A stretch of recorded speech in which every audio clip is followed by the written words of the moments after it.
In the vast silent void of space, the spaceship Elysium drifted in a steady orbit around a distant, uninhabited planet. Inside the ship, life stirred for the first time in centuries. Dim lights flickered on, illuminating rows of cryogenic pods. Hissing sounds filled the chamber as the pods began their thawing process. One by one, the occupants awakened from their long, frozen slumber.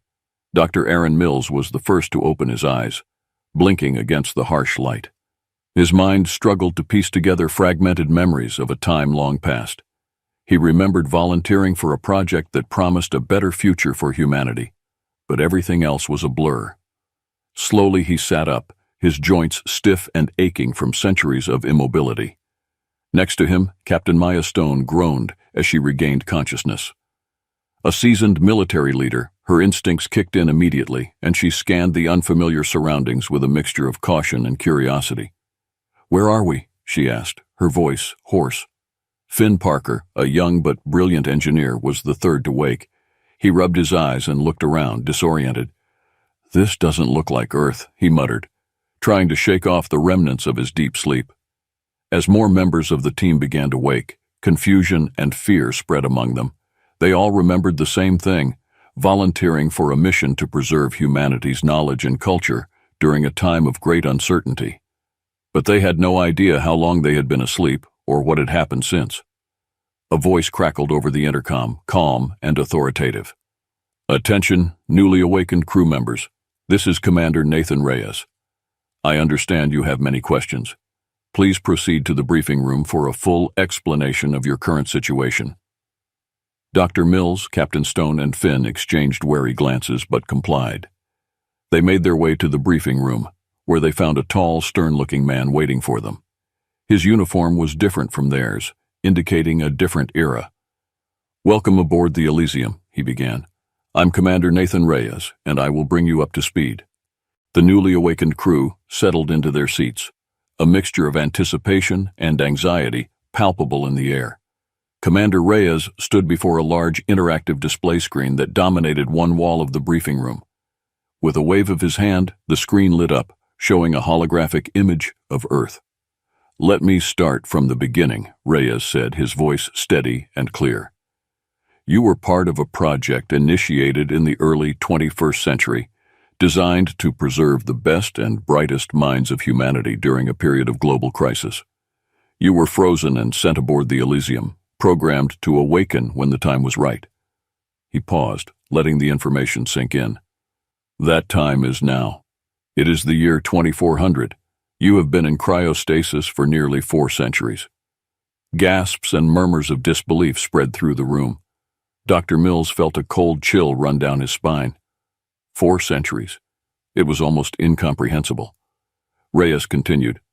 "Approximately 200 years ago, an alien race known as the Zorathi invaded Earth.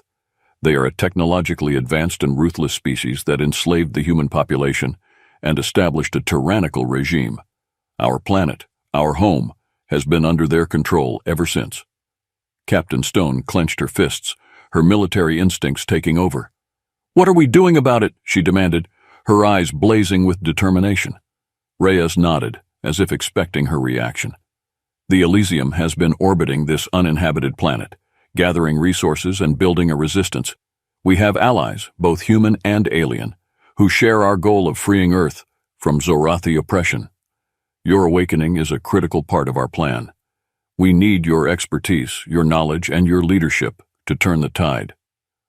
Finn leaned forward, his engineering mind already whirring with possibilities. "What do we know about the Zorathi's technology and defenses?" Reyes activated another part of the display, showing schematics of Zorathi ships and weapons. "Over the years, we've managed to gather significant intelligence. They have formidable technology, but we've identified potential weaknesses.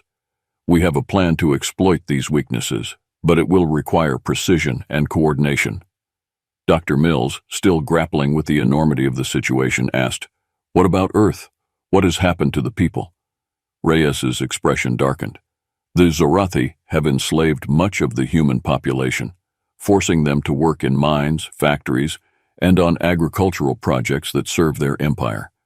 Resistance movements have sprung up, but they are fragmented and under constant threat. Our goal is to unite these movements and launch a coordinated assault to reclaim our planet." The room fell silent as the gravity of their mission settled in.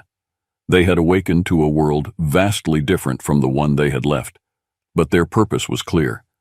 They were humanity's last hope to reclaim Earth and restore freedom to their people. Reyes ended the briefing with a steely resolve. "Prepare yourselves. We begin our fight to reclaim Earth immediately. Your skills and courage will be the key to our success. Welcome to the Resistance." The Elysium cruised silently through the vast expanse of space, heading toward the coordinates where a Zorathi patrol ship had been spotted. Captain Maya Stone, now fully briefed and in command of the mission, stood on the bridge alongside Finn Parker and Dr. Aaron Mills. "Approaching target," the navigation officer announced. On the main screen, a sleek, menacing Zorathi vessel came into view. "Ready weapons," Captain Stone ordered, her voice steady. "We'll approach under the guise of a derelict ship. Finn, can you rig a signal to mask our power signatures?" Finn nodded, his fingers flying over the console. "On it. We'll look like space debris until we're right on top of them." The tension on the bridge was palpable. This was their first direct engagement with the enemy, and the outcome would set the tone for their future encounters. As the Elysium drifted closer, the Zorathi ship remained unaware of their presence.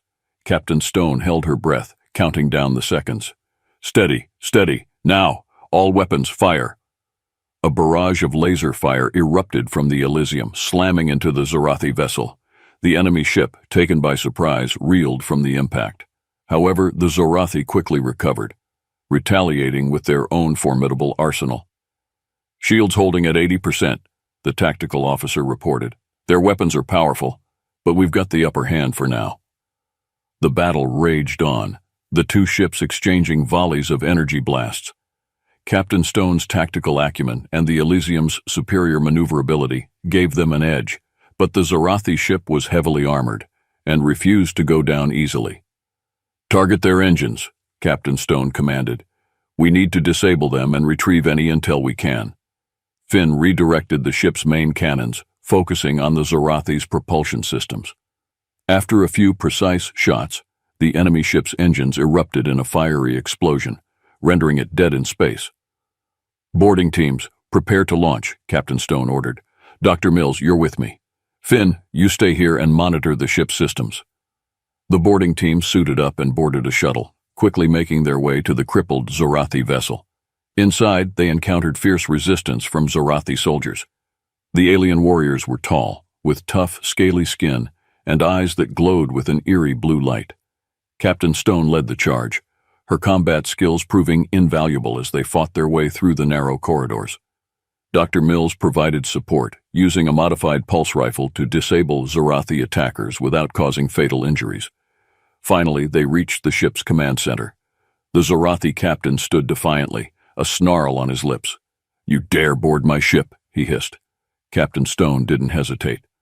"We're taking back what's ours," she replied, her voice ice-cold. With a swift motion, she incapacitated the Zorathi captain and secured the control room. Dr. Mills accessed the ship's database, downloading crucial information about Zorathi defenses and fleet movements. "Got it," he said, his eyes gleaming with triumph. This data could turn the tide. Returning to the Elysium, the team felt a renewed sense of purpose. They had faced the enemy and won, gaining valuable intel in the process. The fight for Earth had truly begun. Back aboard the Elysium, the crew analyzed the data retrieved from the Zorathi ship. Commander Nathan Reyes called a meeting in the strategy room to discuss their next steps. The holographic display showed various star systems and potential locations for allies. "We need to find more support," Reyes said, his voice firm. "The Zorathi are too powerful for us to take on alone. There's a distress signal from a nearby planet. It could be a human colony or potential allies. Captain Stone, I want you to investigate." Captain Stone nodded. "Understood. We'll prepare for immediate departure." The Elysium set course for the source of the distress signal. As they approached the planet, they detected signs of life and structures on the surface. The planet appeared to be a harsh, arid world, with rugged terrain and limited vegetation. The landing party, led by Captain Stone, included Dr. Mills and a squad of Marines for protection. As they descended in a shuttle, they saw the remnants of a makeshift settlement surrounded by defensive barriers. Smoke rose from several points, indicating recent battles. Upon landing, they were greeted by a group of wary survivors. Their leader, a rugged man named Jax, stepped forward. "Who are you and what do you want?" he demanded, his eyes scanning the newcomers suspiciously. Captain Stone raised her hands in a gesture of peace. "We're from the Elysium. We've come to help. We received your distress signal." Jax studied them for a moment before nodding. "We could use the help. The Zorathi have been attacking us relentlessly. Come inside and we'll talk." Inside the settlement's main building, Jax explained their situation. "We've been here for years, hiding from the Zorathi. We've managed to survive, but it's been tough. Food and medical supplies are running low, and our defenses are failing." Dr. Mills examined some of the injured survivors, his medical expertise coming in handy. "We can provide medical aid and some supplies," he said, "but we'll need your help as well. We're planning to strike back against the Zorathi and reclaim Earth. We need every ally we can get." Jax looked thoughtful. "We've fought the Zorathi for a long time. We know their tactics, their weaknesses. We'll join you, but we need to take care of our people first." Captain Stone agreed. "We'll help fortify your defenses and provide medical assistance. Once you're stabilized, we can discuss our next steps." Over the next few days, the Elysium crew worked tirelessly to strengthen the colony's defenses and provide much-needed medical care. Bonds began to form between the crew and the colonists, united by a common enemy and a shared goal. During a strategy meeting, Jax revealed valuable information about a rival alien faction known as the Tarkani. The Tarkani are also enemies of the Zorathi. "We've had skirmishes with them, but they might be willing to join forces against a common foe." Commander Reyes saw an opportunity. "If we can form an alliance with the Tarkani, it would significantly boost our chances. Captain Stone, Jax, I want you to make contact with the Tarkani and propose a truce." With a renewed sense of purpose and new allies by their side, the crew of the Elysium prepared for the next phase of their mission. The fight for Earth was far from over, but they now had the beginnings of a coalition that could challenge the Zorathi's dominance.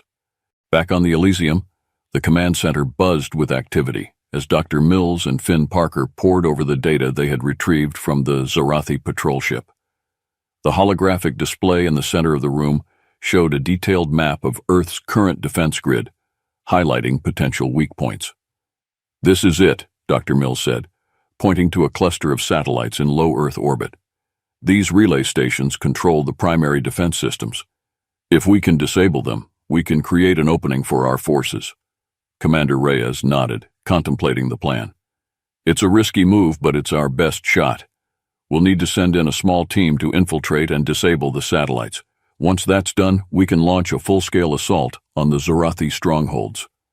Captain Stone, standing at the edge of the room, stepped forward. "I'll lead the infiltration team. We can use one of our stealth shuttles to get close without being detected. Finn, we'll need you to handle the technical side of the operation." Finn nodded, determination in his eyes. "I'll make sure those satellites go offline. We just need to get close enough to access their control systems." Dr. Mills, ever the planner, added, "We'll need precise timing. Once the satellites are down, the window of opportunity will be short. We should coordinate with Jax's forces on the ground and ensure they are ready to move as soon as we disable the defenses." Commander Reyes agreed. "Very well. Captain Stone, assemble your team. We'll brief the rest of the crew and our allies. This is our moment." Captain Stone assembled her team, including Finn Parker, Jax, and a squad of elite Marines. They suited up in advanced combat gear, designed to blend into the darkness of space. The stealth shuttle, equipped with cloaking technology, awaited them in the hangar. As they boarded the shuttle, Captain Stone addressed her team. "Remember, this mission is critical. We disable those satellites, or our entire plan falls apart. Stay focused, stay sharp, and we'll get through this." The shuttle launched silently, cloaked and nearly invisible to Zorathi sensors. As they approached Earth's orbit, the tension in the cabin grew. Captain Stone kept a close eye on the readings, ensuring they remained undetected. Finn worked on his console, preparing the necessary tools to hack into the Zorathi systems. "We're coming up on the first relay station," he announced. "I'll need about 10 minutes to override their security protocols once we're in range." Captain Stone nodded. "Everyone get ready, we're going in hot." The shuttle approached the first satellite, drifting close enough for Finn to establish a connection. He plugged in his device, fingers flying over the keys. "I'm in. Just need a few more minutes." Suddenly, a proximity alert blared. Zorathi drones patrolling the area had detected the shuttle despite its cloaking. "We've got company," Jack shouted, gripping his weapon. Captain Stone acted quickly. "Marines, engage the drones. Finn, keep working. We need those satellites down." The Marines opened fire, their advanced weaponry taking down several drones in quick succession. However, more drones swarmed in, drawn by the activity. The shuttle rocked with the impacts of enemy fire. Finn remained focused, even as the battle raged around him. "Almost there. Just a little more," he typed furiously, bypassing layers of security. "Got it. First satellite is down. Moving to the next." The team fought their way to the second satellite, the intensity of the battle increasing. Captain Stone coordinated the defense, her calm demeanor inspiring her team. They reached the next relay station and Finn repeated the process, working against the clock. With the second satellite disabled, the team moved on to the final target. The Zorathi resistance was fierce, but the Marines held their ground, protecting Finn as he completed his work. "Last one done," Finn exclaimed, as the final satellite went offline. "The defense grid is down. We did it." Captain Stone activated her communicator. "Elysium, this is Stone. The satellites are down. Commence the assault." The team quickly retreated to their shuttle, evading the remaining drones and returning to the Elysium. As they docked, the main assault began, with Allied forces launching a coordinated attack on Zorathi strongholds across the planet. The Elysium's crew watched from the bridge as their allies moved into position. Captain Stone, Finn, and Jax joined Commander Reyes, who gave the order to proceed. "All units, engage. This is our chance to reclaim Earth." The battle for Earth had begun in earnest, and the Elysium's crew had struck the first decisive blow. The path to liberation was now open, and the final phase of their mission was underway. Captain Maya Stone's team had just returned from their mission, but there was no time for rest. The Elysium crew quickly launched the next phase, infiltrating the Zorathi strongholds on Earth. Captain Stone, Jax, and Finn Parker prepared to deploy once more, this time aiming to gather intelligence and spark resistance movements in key occupied cities. Their first target was New York City, now a grim shadow of its former self. Zorathi structures towered over the cityscape, casting long shadows over the enslaved human populace. The team donned civilian disguises to blend in with the human workers. Using intel gathered from their previous mission, they navigated the city's underground network to avoid Zorathi patrols. As they moved through the city, the harsh realities of Zorathi rule became evident. Humans, visibly malnourished and exhausted, toiled under the watchful eyes of Zorathi overseers. Public executions and brutal punishments were commonplace, designed to crush any spirit of rebellion. They made contact with a local resistance cell led by Sarah Harlow, a former teacher turned fierce freedom fighter. Her network operated in the deepest shadows, conducting sabotage and gathering intelligence. "We've been waiting for an opportunity like this," Sarah said, her eyes burning with determination. "The people are ready to rise up, but they need a spark." Captain Stone nodded. "That's why we're here. We need to coordinate a series of strikes to weaken the Zorathi's hold and rally the people." Sarah led them to a hidden command center, where they planned their next moves. The targets were carefully chosen: key Zorathi infrastructure, communication hubs, and supply depots. The resistance would strike simultaneously, maximizing chaos and disrupting Zorathi control. Finn worked on rigging old broadcasting equipment to hack into the Zorathi communication network. "If we can broadcast a message of resistance, it will ignite hope and show the people they are not alone," he explained. As they prepared for the operation, the team witnessed the depths of human suffering. They saw families torn apart, children orphaned, and elderly citizens struggling to survive. These sights only strengthened their resolve. On the night of the operation, small teams fanned out across the city. Explosions rocked key installations, and resistance fighters clashed with Zorathi forces in the streets. Finn successfully hijacked the communication network, broadcasting a message of unity and resistance. People of Earth, rise up. The time to fight back is now. We are not alone, and we will reclaim our home. The broadcast spread like wildfire, igniting uprisings across the city. Civilians joined the resistance fighters, and for the first time in decades, the Zorathi were on the defensive in New York City. With New York City in upheaval, Captain Stone and her team regrouped with Sarah Harlow's resistance fighters. The success of the operation had galvanized support, but the Zorathi were far from defeated. The team knew that the key to ultimate victory lay in uniting the scattered resistance movements across the globe. Dr. Aaron Mills had continued analyzing the Zorathi data and made a significant discovery: a hidden underground resistance network, much larger and more organized than anyone had realized. This network was led by a legendary figure known only as the Phantom, whose real identity was a closely guarded secret.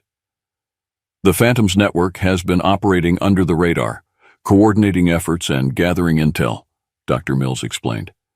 If we can make contact and combine forces, we have a real chance to launch a global uprising. Using encrypted channels, they sent a message to the Phantom. After tense hours of waiting, a response came through with coordinates for a meeting in the ruins of London.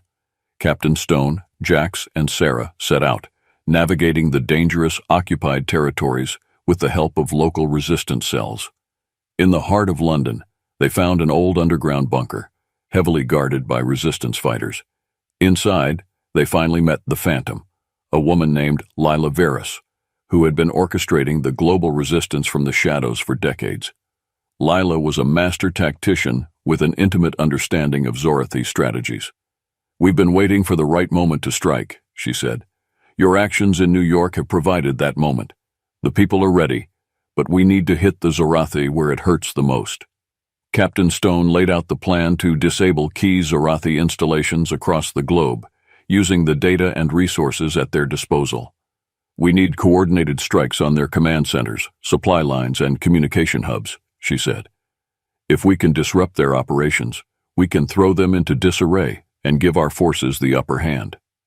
Lila agreed and shared her own intel, revealing the locations of hidden Zorathi strongholds and vulnerable supply routes. With this combined knowledge, they devised a comprehensive plan for a global uprising. The coordinated assault began at dawn, with resistance cells around the world launching simultaneous attacks. Explosions lit up the skies over major cities as Zorathi installations were targeted. Communication networks were hacked, broadcasting messages of rebellion and hope. In the chaos, Captain Stone and her team led a daring raid on a major Zorathi command center in London. The fighting was intense, with the Zorathi throwing everything they had at the resistance. But the human fighters, driven by the hope of freedom, pushed forward relentlessly. As the battle raged, Finn managed to infiltrate the command center's mainframe, accessing critical data and relaying it to resistance leaders worldwide. This data provided invaluable tactical advantages, allowing the resistance to outmaneuver the Zorathi and gain control of key strategic points. The turning point came when Captain Stone and her team breached the central control room, confronting the Zorathi commander. The fight was brutal, but with coordinated efforts, they managed to overpower the alien leader and secure the facility. With the Zorathi command structure in disarray, the resistance forces pressed their advantage. Across the globe, Zorathi forces were driven back, their grip on Earth loosening with every passing hour. As the sun set on a day of hard-fought victories, the human resistance stood united and resolute. The battle was far from over, but the tide had turned. Humanity had taken its first steps toward reclaiming Earth, and there was no turning back. The Elysium hovered above Earth, a beacon of hope amidst the chaos below. Commander Nathan Reyes stood on the bridge, eyes fixed on the planet. The coordinated strikes had thrown the Zorathi into disarray, but now came the most critical phase, the full-scale assault. "All units prepare for descent," Reyes ordered. "This is it, people. We're taking back our home."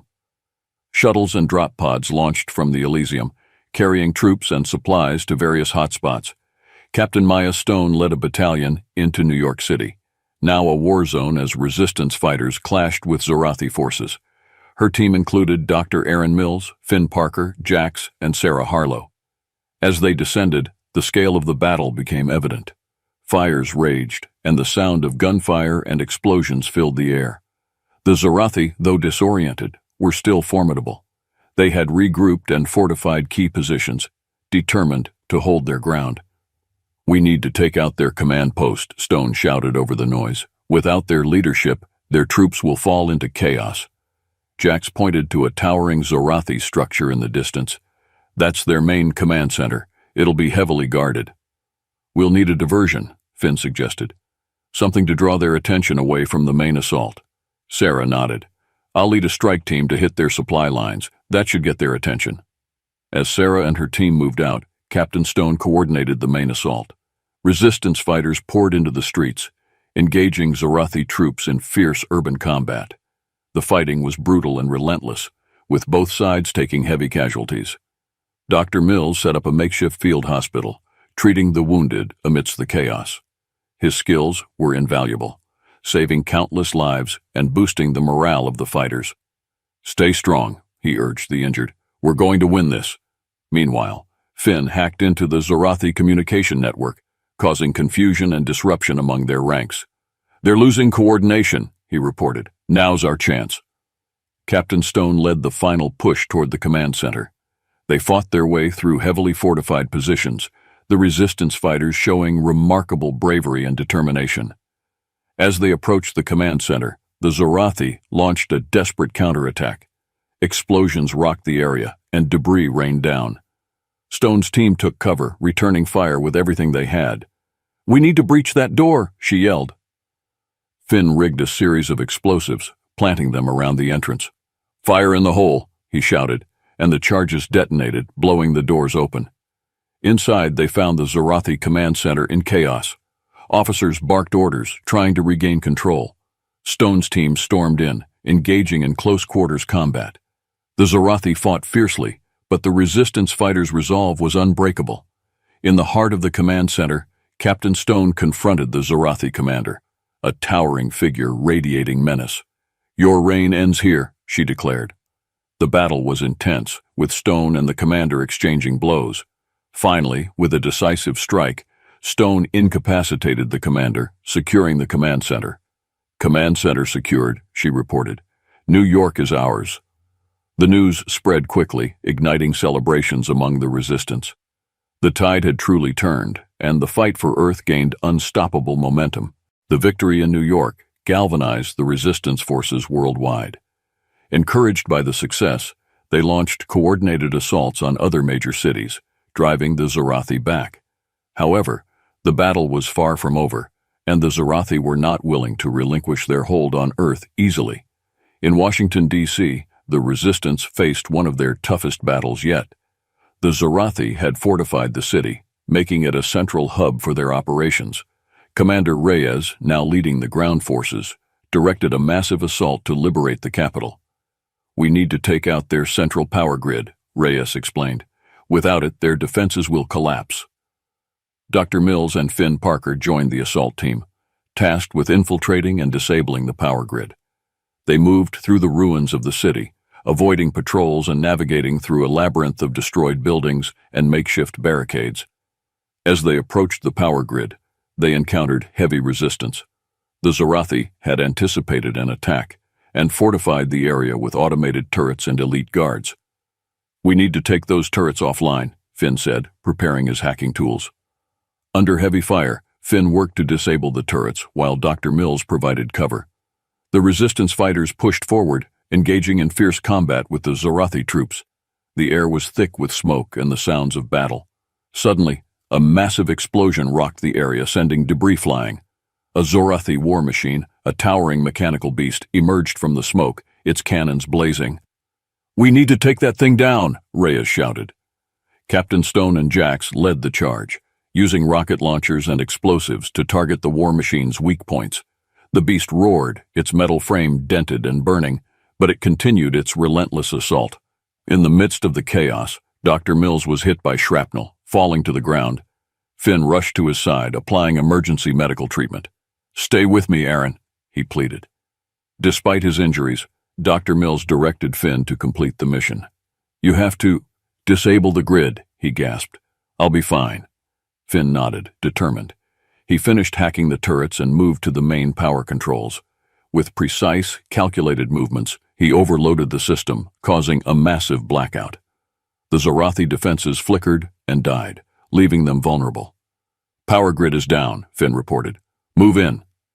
The resistance fighters surged forward, overwhelming the Zorathi troops. Captain Stone and Jax managed to bring down the war machine with a final well-placed rocket. The battle was won, but the cost was high. Dr. Mills, though critically injured, survived thanks to Finn's quick actions. He was rushed to the field hospital, where his condition stabilized. The victory in Washington, D.C. was a significant blow to the Zorathi, marking a turning point in the war. Across the globe, similar scenes played out. Cities were liberated one by one, and the Zorathi were forced into retreat. The sacrifices made by the resistance fighters were immense, but their courage and determination were unyielding. As the dust settled, humanity began to reclaim its world. The battles had been hard fought, and the scars would take time to heal. But the triumphs, achieved through sacrifice and unwavering resolve, heralded a new dawn for Earth. Captain Stone, Finn, Jax, and the rest of the resistance celebrated their victories, but they knew the fight wasn't over. The Zorathi still had a presence on Earth, and their final defeat would require continued effort and unity. Yet, for the first time in centuries, hope burned bright in the hearts of humanity. The battle for Earth was far from over, but the path to freedom was now clear, paved with the sacrifices and triumphs of those who dared to fight back. The global resistance had gained unstoppable momentum. As Zorathi forces continued to fall back, their grip on Earth weakened significantly. The liberation of Washington, D.C. marked a decisive victory, but the final showdown loomed on the horizon. Captain Maya Stone, now a seasoned leader of the resistance, stood with her team in the Elysium's strategy room. The holographic display showed the remaining Zorathi strongholds, their final target, the primary Zorathi command center in Los Angeles. Commander Nathan Reyes addressed the gathered leaders. "This is our last major offensive. The Zorathi have fortified their command center heavily, and this will be our toughest battle yet. But if we succeed, we can break their control once and for all." The room was filled with a determined silence. Dr. Aaron Mills, still recovering from his injuries, joined via a communication link. "We've analyzed their defenses. Their energy shields are powered by a central reactor deep within the facility. If we can disable that, their defenses will crumble." Finn Parker nodded. "I've developed an EMP device that can take out the reactor, but we'll need to get inside the facility to deploy it." Captain Stone volunteered to lead the infiltration team. Alongside her would be Jax, Sarah Harlow, and a squad of elite resistance fighters.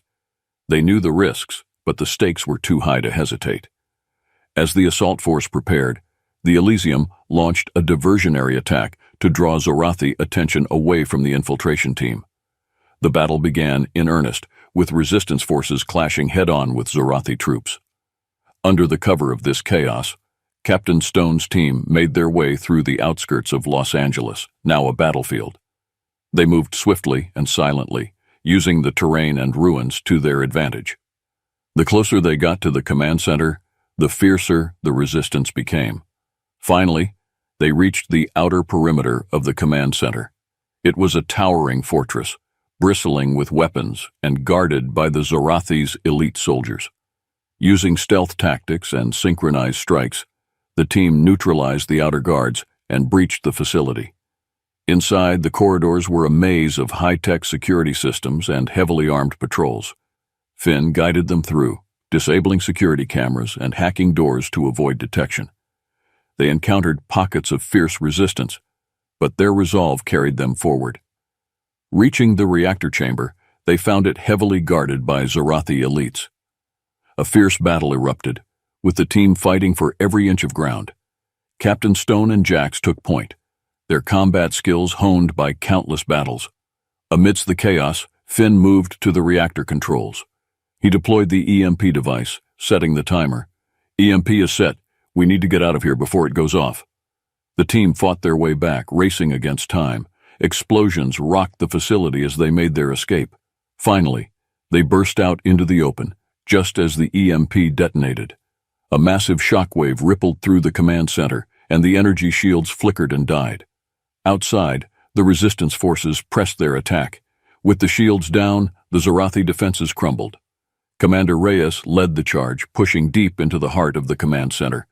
In the central control room, Captain Stone confronted the Zorathi Supreme Commander. The alien leader, towering and imposing, stood defiantly. "You have fought well, human, but this world will never be yours." Stone raised her weapon. "You're wrong. Earth belongs to humanity." The final battle was intense, a clash of wills and strength. Stone and her team fought with everything they had. In a decisive moment, Stone delivered a fatal blow to the Supreme Commander, ending his reign. The fall of the command center sent shockwaves through the remaining Zorathi forces. Disorganized and leaderless, they surrendered or fled. The battle for Earth was won. With the Zorathi defeated, Earth was free at last. The Resistance celebrated their hard-won victory, but the task of rebuilding lay ahead. Cities were in ruins, and the scars of occupation ran deep. Humanity faced the monumental task of restoring civilization and healing the wounds of war. Commander Reyes addressed the Global Resistance Network. "We've achieved a great victory, but our work is just beginning. We must rebuild our world and ensure that such oppression never happens again." Captain Stone and her team returned to New York City, now the center of the provisional government. They coordinated efforts with other liberated cities, focusing on restoring essential services, rebuilding infrastructure, and providing aid to those in need. Dr. Mills, now fully recovered, led the medical teams.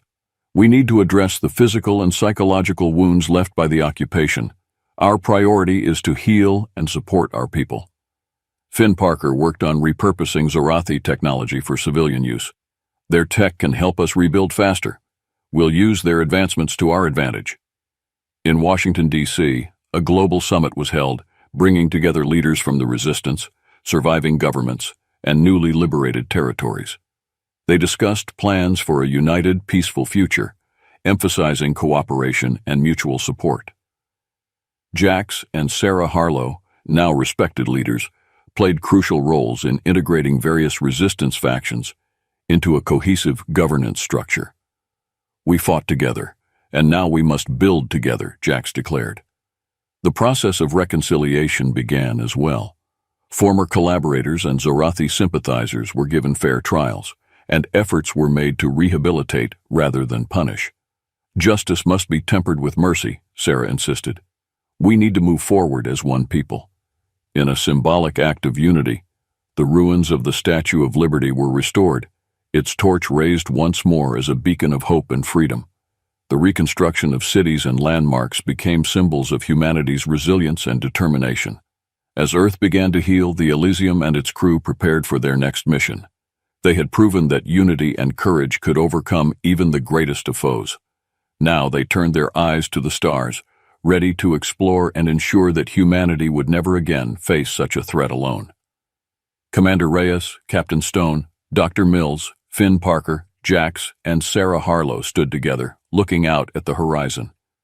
They had forged a bond through their shared struggle, and their resolve was unbreakable. "We've reclaimed our home," Reyes said, "but our journey is far from over. We'll rebuild, we'll grow stronger, and we'll protect our future. Together." The sun set over a liberated Earth, casting a golden glow over the ruins and the rebuilding efforts. Hope and determination filled the air as humanity embraced a new dawn, united and ready to face whatever challenges lay ahead. With the reconstruction of Earth well underway, the Elysium's crew and their allies focused on forging a new era of peace and cooperation. Commander Nathan Reyes and Captain Maya Stone spearheaded initiatives to unite humanity and establish alliances with friendly alien civilizations. They understood that the key to long-term security lay in building strong, cooperative relationships beyond Earth. The Elysium's first diplomatic mission, took them to the Tarkani homeworld. The Tarkani had shown interest in an alliance, recognizing the mutual benefits of cooperation. The Elysium arrived in orbit around the lush green planet, its surface dotted with sprawling cities and advanced infrastructure. Commander Reyes, Captain Stone, and a delegation including Dr. Aaron Mills and Finn Parker prepared to meet the Tarkani leaders. As they descended to the planet, they marveled at the Tarkani architecture, graceful organic structures that blended seamlessly with the natural environment. They were greeted by Tarkani representatives, tall and graceful beings with shimmering, iridescent skin. Their leader, Chancellor Leora, welcomed the delegation warmly. "We have watched your struggle with great interest and admiration," she said. "It is time for our peoples to join hands and look to the stars together." The two sides held a series of diplomatic talks, discussing mutual interests, technological exchanges, and defense pacts. Dr. Mills shared medical advancements with Tarkani scientists, while Finn worked on integrating human and Tarkani technologies to enhance space travel and communication. During the talks, Captain Stone formed a close bond with Chancellor Leora, finding common ground in their commitment to peace and security. "We have both suffered under oppression," Stone said. "Together we can ensure that neither of our peoples ever face such threats again." The alliance was formalized in a grand ceremony, with representatives from both species signing the Accord of Unity. The event was broadcast across both planets, symbolizing a new era of interstellar cooperation.